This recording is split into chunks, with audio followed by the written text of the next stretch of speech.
네, 오늘은 경기도 가평군 가평읍에 자리하고 있는 펜션 경매 물건을 좀 소개해 드리도록 하겠습니다. 자, 물건의 위치 한번 보도록 하겠습니다. 여기고요. 자, 여기가 가평군청 읍내가 되겠고요. 아래쪽에 남이섬 보이시죠? 그리고 물건지 기준으로 이 남쪽으로 서남 방향으로 아침 고요 수목원하고 이 관광지들이 좀 보입니다. 자, 오늘 물건지는 가평군청 기준으로 해서 서남 방향으로 약 직선거리 5km 지점에 위치를 하고 있습니다.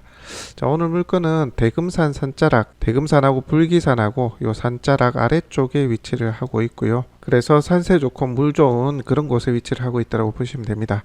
주변에 글램핑장들이 좀 많이 있고요. 해당 물건지 바로 옆에도 글램핑장이 있더라고요. 자, 그리고 두밀 계곡이 이렇게 아래쪽으로 쭉 흐르고 있고 그런 입지라고 보시면 됩니다. 일단 이 물건은 가평에 전철을 타고요. 가평역에서 내리면 픽업을 할 수 있는 형태로 해서 수요자 매칭을 하면 되지 않을까 하는 생각이 듭니다. 주변에 이제 관광지들도 많이 있기 때문에. 자, 그렇게 보시면 되겠고, 제가 현장을 가보니까요.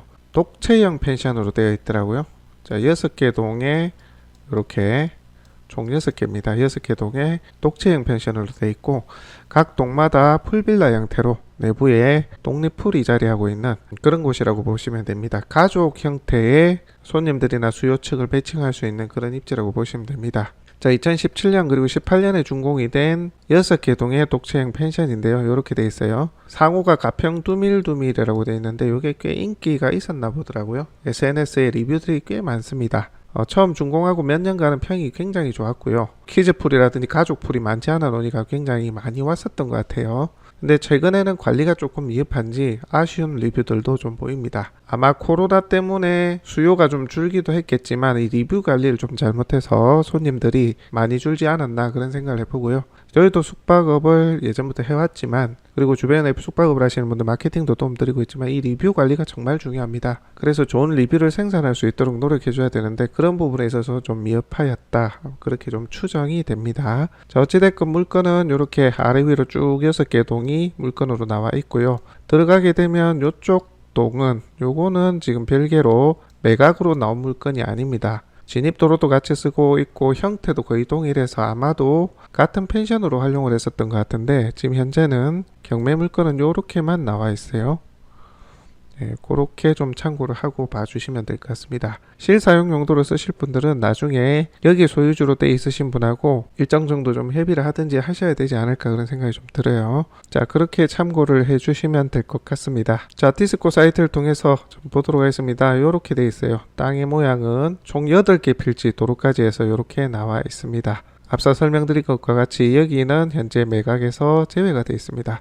저희 현장 갔을 때도 여기 이제 물건인 것처럼 촬영이 됐는데 좀 참고를 해주시기 바랍니다. 요거는 제외, 요 뒤에 6개 동이 이렇게 나와 있다라고 보시면 되겠습니다. 자, 바로 항공 촬영으로 모습을 담아봤습니다. 요게 지금 매각 물건에서 제외되어 있다라는 얘기고요. 현재 나온 물건은 요것들입니다. 요거 이렇게 6개 동의 독채형 펜션이 나와 있고요. 그리고 요 도로도 매각 물건에 포함되어 있는데 현재 낙찰자가 매입을 하게 되는 이 도로까지 포함을 하고 있기 때문에 여기 매각에서 제외된 요 소유주분은 아마도 이 도로 사용에 조금 핸디캡이 있지 않겠나 그런 생각도 드는데 관련 부분에서도 나중에 협의를 좀 하셔야 되지 않을까 싶습니다. 어찌됐건 눈으로 보더라도 하나의 펜션으로 운영됐던 것으로 보여지죠. 그죠? 네, 그거 참고하셔서 보셔야 될 것 같고요.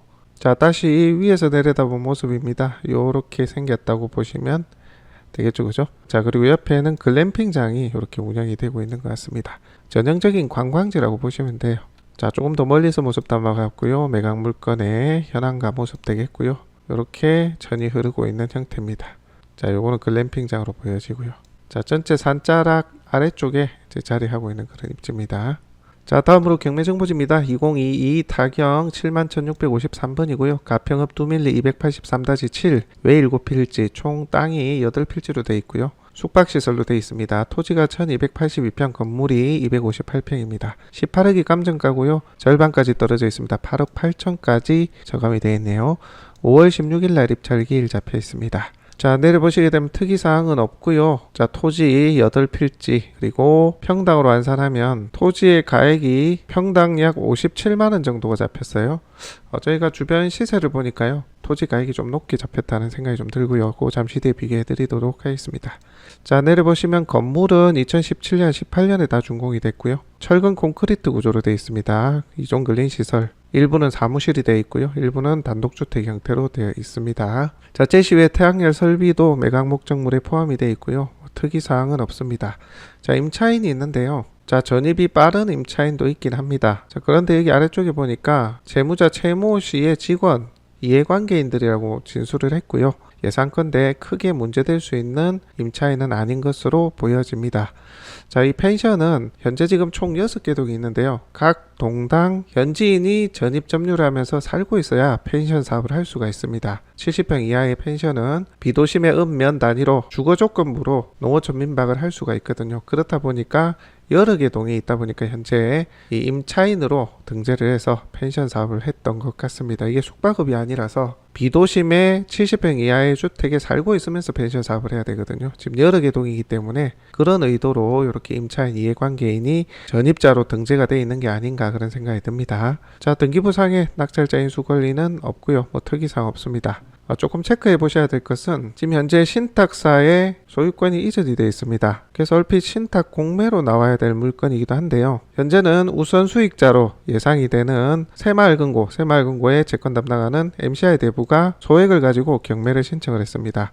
저의 추정에는 그래요. 이게 신탁 공매로 진행을 할 수도 있었을 텐데 아마 경매로 이렇게 나오게끔 이렇게 건저당 시점하고 이런 것들 금액하고 좀 조절을 하지 않았나 그런 생각이 됩니다. 이거는 제 추정입니다. 아마 신탁 원부에 보면 대출이 많이 일으켜져 있을 거예요. 그럼에도 일부 금액을 빼서 우선 수익자가 경매로 진행하는 형태로 해서 일단은 공매보다 경매를 훨씬 많은 사람이 보기 때문에 원활하게 채권 회수를 하기 위해서 이렇게 하지 않았나 그렇게 좀 생각이 되거든요. 우리가 흔히 생각하는 소액 채권 이렇게 해서 취하가 될 수 있는 물건이다 라고 생각하실 필요는 없지 않겠나 그렇게 생각이 됩니다. 왜냐하면 근저당권자가 새마을금고에서 이 새마을금고 채권을 담당하는 MCI 대부로 확정 채권 양도가 됐거든요. 그 말은 경매를 진행해서 채권 회수를 하겠다는 확정적인 의지이기도 합니다. 그래서 이거는 개인과 개인 간의 어떤 특정한 목적에 의해서 진행됐다가 취하시키고 이런 개념은 아니라고 보시면 될 것 같아요. 그래서 일단 진행되는 채권액은 무시하시고요. 신탁 등기 보면 또 다를 거기 때문에 현재 가격으로 봤을 때 이 물건이 메리트가 있냐 그걸 보시면 되는 겁니다. 자, 그렇다면 시세 한번 보도록 하죠. 자, 주변 시세를 제가 좀 둘러봤는데요. 토지 가액을 보겠습니다. 평당 36만원 21년 9월에 거래된 거 있고요. 58만원도 있긴 합니다만 그리고 66만원도 있고요. 몇몇 땅은 그렇게 이제 거래가 되어 있는데 그런데 이쪽이 보시면은 계획관리 지역이고요. 이쪽은 또 보전관리 지역이기도 하네요. 자, 용도 지역에 상관없이 비도심 지역은 좀 그런 경향이 있죠, 사실. 땅은 넓게 쓰고 하니까. 자, 여기 보전관리 지역인데 51만원, 66만원 거래됐고, 이게 20년 9월, 22년 1월 이렇게 돼 있고요. 계획관리 지역인데 36만원. 자, 해당 물건은 여기죠. 자, 여기입니다. 요거는 이제 생산관리 지역으로 돼 있거든요. 건폐율이 계획관리 지역보다는 낮죠. 하지만 이 주변은 대부분 펜션이라든지 소매점이라든지 뭐 카페라든지 글램핑장, 캠핑장 이런 용도로 쓰는 땅들이 사업 용도로는 대부분이기 때문에 용도 지역에 크게 가격 차이가 많이 날 것 같지는 않습니다. 저희 판단에는 30만원 중반대로 보고요. 전용이 됐기 때문에 한 40만원 내외 보면 되지 않을까 그런 생각이 좀 드는데 뭐 일단 중간 가격으로 35만원으로 한번 책정을 해보도록 하겠습니다. 자, 그러면 1282평에 35만원을 곱해보는 거예요. 자, 그러면 토지의 가액이 4억 4,800이 나오네요. 그런데 현재 감정가는 7억 4,100이죠. 3억 정도의 차이가 납니다. 그죠? 그래서 현재 감정가에서 3억을 좀 빼겠습니다. 빼면 한 15억 정도 그렇게 잡힙니다. 건물을 보니까 평당 400 정도로 잡았더라고요. 이게 17년에 지은 그리고 18년에 지은 펜션 형태의 건물이기 때문에 사실 평당 400에서 500 정도 보는 게 맞거든요. 철근 콘크리트로 또 지었기 때문에. 그래서 해당 경매 물건은 연면적 243평에 9억 9,700이니까 평당 410으로 잡았습니다. 그래서 건물의 감정은 무난해 보이고요. 자, 그렇게 봤을 때는 현재의 시세는 한 15억 정도가 적당하지 않나 그런 생각이 듭니다. 토지의 가액으로만 봤을 때 그렇다는 얘기고요. 자, 그렇다면 현재는 8억 8,600 가격이 많이 떨어졌죠. 실제 가격만 봤을 때는 꽤 메리트 있는 물건이라고 판단이 되고요. 자, 저희가 해당 물건을 좀 조사를 해봤습니다. 내부를 볼 수가 없어서 리뷰들을 좀 찾아봤는데요. 자, 보시면 이 각 독채형 펜션에 요렇게 실내 풀이 이렇게 되어 있습니다. 근데 보시면 좀 사용감이 있죠. 세월의 흔적이 있고 아마 관리가 조금 미흡했을 수도 있고요. 조금 시설 관리 정비가 좀 부족했던 탓도 있을 것 같습니다. 정비를 좀 해주셔야 될 것 같아요. 요거는 뭐 어찌됐건 이렇게 상당히 큰 풀빌라 형태로 펜션이 컨셉을 그렇게 잡고 있다는 게 장점이긴 합니다. 손을 좀 대면 가족 단위 키즈 요런 풀빌라 형태로 쓸 수가 있기 때문에 요즘은 뭐 이런 펜션들만 찾죠 실제. 그래서 조금 더 정비를 해서 정비 비용을 들이면 괜찮은 펜션이 되지 않을까 그런 생각이 들고요. 리뷰는 아쉬운 얘기들이 많아요. 깨끗하지 못하다라는 얘기도 있고요. 아마도 이제 수익성이 악화되고 조금 문제가 생기게 되는 시점이다 보니까 관리가 좀 미흡했던 것 같습니다. 요것도 좀 아쉬운 리뷰더라고요. 자, 요 내부를 보시게 되면 계단, 욕실이고요. 노래방도 따로 있네요. 뭐 바닥이 깨끗하지 않다 그런 얘기도 있습니다. 방이 있고 거실 이런 형태로 내부가 이루어져 있습니다. 여러분들 궁금하시면 가평 두밀두밀이라고 검색을 하면 많은 리뷰들이 나옵니다. 근데 최근의 리뷰들은 좀 깨끗하지 못하다 이런 얘기들이 많습니다. 하지만 여러분들이 보셔야 될 것은 그 펜션의 컨셉이 어떻게 되어 있느냐, 정비를 해서 경쟁력을 가질 수 있는 구조냐 이런 걸 좀 보셔야 되겠죠.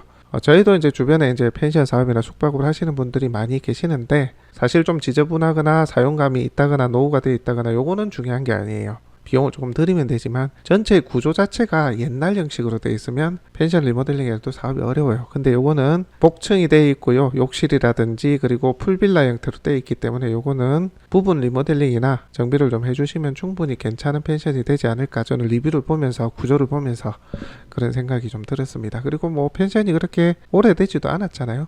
2017, 18년이면 한 번 리모델링 할 시점이 다가오긴 한 거예요. 그래서 여러분들 내부 정비를 좀 할 금액까지 감안해서 보신다면 이번 회차에 한번 보셔도 괜찮지 않겠나 그런 생각이 듭니다. 실제 독채형 키즈풀, 풀빌라 형태 가족풀로 되어 있는 이런 펜션들이 경쟁력이 꽤 좋습니다. 제가 이 물건지까지 가는 와중에도 보니까 요 인근으로 전부 다 캠핑, 글램핑장이 많고요. 펜션도 최근에 지은 거는 다 키즈, 그러니까 아이들, 가족들 형태로 단독으로 쓸 수 있는 풀빌라 펜션 이런 것들이 많이 있더라고요. 그래서 이 물건도 해당 사업에 관심 있으신 분들이 눈여겨 좀 보시면 되지 않을까 하는 생각이 들고요. 유의점이 하나 있습니다. 뭐냐면 농어촌 민박형 펜션의 사업 기준이 강화가 됐어요. 어떻게 강화됐냐면 실제 사업주가 되는 사람들은 6개월 이상 여기에 소재를 해야 됩니다. 전입 후 6개월 이내에 사업을 하실 수가 있고요. 또 이 펜션 같은 경우는 문제가 있죠. 이렇게 6개 동이 있는데 각각 다른 사업주가 전입을 해서 농어촌 민박 형태로 각각 다른 사람이 신고를 해서 이렇게 같이 사업을 해야 되는 상황입니다. 건물 하나당 70평 이하거든요. 그걸 한 사람한테만 신고를 할 수 있도록 그렇게 받아주기 때문에 여러 사람이 이제 전입을 해서 다른 사람 명의로 같이 넣어가지고 뭐 임대를 주는 형태로 해서 그렇게 좀 여러 사람을 넣어서 해야 되는 그런 단점이 있습니다. 여기에 또 문제가 있는데 소유주는 6개월입니다만 임차를 주는 사람은 임대차 형태로 펜션 사업을 하는 사람은 지금 기준이 3년이에요. 3년. 그러니까 3년 전에 전입을 했었어야 이 사람이 펜션 사업을 할 수가 있다는 얘기죠. 각 동마다 한 사람씩 넣으려면 이런 사람 맞추기가 쉽지는 않죠. 그죠? 요거는 이제 인력 수급을 이런 조건으로 할 수 있는 사람이 들어가야 바로 영업을 하실 수가 있는 거예요. 그렇지 않고서는 조금 바로 사업하기 어려울 수 있다. 그 핸디캡을 또 감안하셔야 됩니다. 펜션이 점점 까다로워졌어요. 펜션이 이제 불도 나고 사고가 터지고 하니까 자꾸만 현지에 살아왔던 사람, 있어왔던 사람만 펜션을 할 수 있도록 자꾸 강화가 되고 있습니다. 특히 문제가 되는 게 이렇게 6개월 전입 조건, 그리고 임차의 경우에는 3년 전입 조건, 이런 기준들이 또 강화됐고요. 그다음 오수관로 혹은 정화조 용량이 이제 기존 시설 가지고는 좀 안 됩니다. 근데 이거는 오수관로가 돼 있는 것 같더라고요. 공공하수 처리 시설이 돼 있어서 그거는 문제가 없겠는데 요게 조금 매칭이 될 수 있는 인력 수급을 하기가 조금 어려울 수 있다. 꼭 감안하시고, 이게 어렵다는 것은 내가 대팔 때도 애로사항이 있다는 얘기죠. 그죠? 물론 숙박업으로 허가를 내면 돼요. 근데 숙박업으로 하기에는 인허가 사항이라든지 조건, 소방 이런 것들이 좀 까다롭습니다. 그래서 농어촌 민박으로 타진해 보시고 안 되시는 분들은 숙박업 형태로도 한번 조건이 되는지 그 여부를 따져보시고 입찰 여부를 판단하시면 되겠습니다. 어쨌든 뭐 싸고 펜션 사업 하실 분들에게도 가격적으로는 상당히 메리트 있는 그런 물건이라 판단됩니다. 해당 물건 관심 있으신 분들은 현장 한번 둘러보시고 판단하시면 되겠습니다. 대리 입찰 및 명도 저희가 진행 도와드립니다. 필요하신 분들 의뢰해 주시면 저희가 성심성의껏 잘 마무리를 좀 할 수 있도록 하겠습니다. 자, 오늘 물건 소개는 여기까지입니다. 다음 시간에는 또 다른 물건으로 함께 하도록 하겠습니다.